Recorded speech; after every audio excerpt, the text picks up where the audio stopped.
जय राधे जय निताय चैतन्य। আমরা ভগবানের করুণায় প্রাত্যহিক ভগবদ্গীতার সাথে সাথে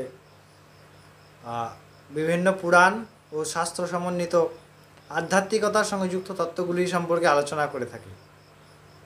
আজকে আমরা যে প্রসঙ্গে আলোচনা করব খুব গুরুত্বপূর্ণ একটি তত্ত্ব, যেটা হচ্ছে এই সৃষ্টি কেমন এবং এই সৃষ্টিতে কর্মের বিধান কিভাবে হয়, কর্মের ফল কিভাবে প্রাপ্তি হয়, কোন ফল কখন প্রাপ্তি হয় এবং কার উপরে কোন ফল প্রকাশিত হয় কোন মুহূর্তে।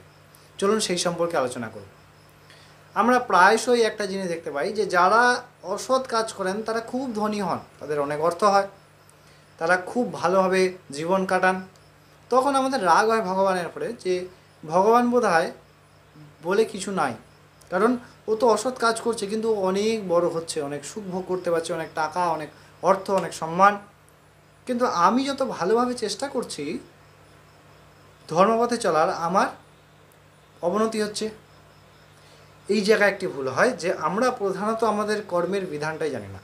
ভাগবতিক বিশেষ বিধান আছে, কী প্রকারে হয় নেই সম্পূর্ণ সৃষ্টি ভগবান কোণে কোণে, যিনি খারাপ কাজ করছেন তাহারও স্বরূপ যা, আর যিনি ভালো কাজ করছেন তাহারও স্বরূপ তাই, আর আমারও স্বরূপ তাই, আপনারও স্বরূপ তাই।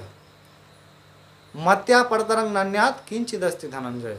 ভগবান শ্রীকৃষ্ণ অর্জুনকে বলছেন যে হে অর্জুন, মাত্যা পরতরং নান্যাত, আমি ছাড়া আর কোনো কিছুর অস্তিত্ব নেই সম্পূর্ণ ব্রহ্মাণ্ড। তিনি খেলছেন। এবার তিনি সেই পরমাত্মা, তার অংশ অর্থাৎ অংশী, তার থেকে যে অংশ সৃষ্টি করেছেন সমস্ত জীব চরাচর,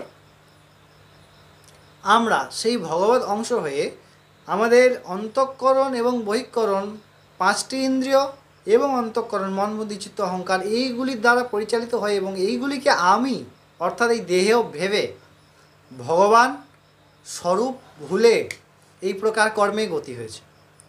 সেই কারণে ভগবান কর্মের বিধান করেছেন খুব সুন্দরভাবে। কি প্রধানত দুই প্রকার কর্ম হয় যা বাঁধে, এক হচ্ছে সৎকর্ম শাস্ত্রসম্মত, আর অসৎ কর্ম। এই দুটির দ্বারাই আমরা বাঁধা হই। ভগবত ভজন কিন্তু না তো সৎ না তো অসৎ। ভগবত ভজন সাধন এগুলো ভগবত পথ, এগুলি এই সৎ অসতের মধ্যে পড়ে না। ভগবত ভজন সর্বদা ত্রিগুণাতীত হয়, আর এইগুলি ত্রিগুণাধীন কর্ম। এবার যিনি অসৎ কর্ম করতে পাপ কর্মে প্রবৃত্ত হন, তখন কি হয়, প্রথমেই তার অনন্ত জন্মের যে কর্ম আছে তার মধ্যে যেটুকু প্রারব্ধ আছে, সেই প্রারব্ধের মধ্যে যত সুখ এবং দুঃখ দুই প্রকার আছে, তার যত শুভ কর্ম, সেই শুভ কর্মের ফলস্বরূপ তাকে আগে ভোগ করতে দেওয়া হয়। তখন সেই অসৎ বা পাপী জীব ভাবে আমি অধর্ম করছি কিন্তু আমার অনেক উন্নতি হচ্ছে।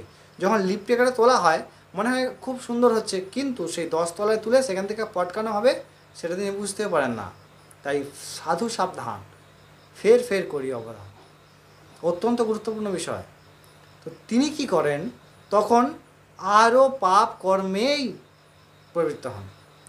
এর ফলে কি হয় না, তারপরে যখন বিনাশ শুরু হয় তখন আর রোখা যায় না। নরক এইখানে যন্ত্রণা, পরলোকে যন্ত্রণা, আবার পৃথিবীতে এমন স্থানে জন্ম হয়ে যাবে যে যন্ত্রণা ভোগ করতে হবে না। আর যিনি ধর্মপথে চলেন, ভগবান করুণাপূর্বক যত তার দুষ্কর্ম আছে সেগুলি প্রথমে পাঠিয়ে দেন, তাও খুব কম ভোগের মধ্যে সেগুলি তিনি ভোগ করে সেই সমস্ত থেকে মুক্ত হয়ে পরমানন্দ, অখণ্ড আনন্দের সঙ্গে যুক্ত হন, পরমানন্দের সঙ্গে যুক্ত হন।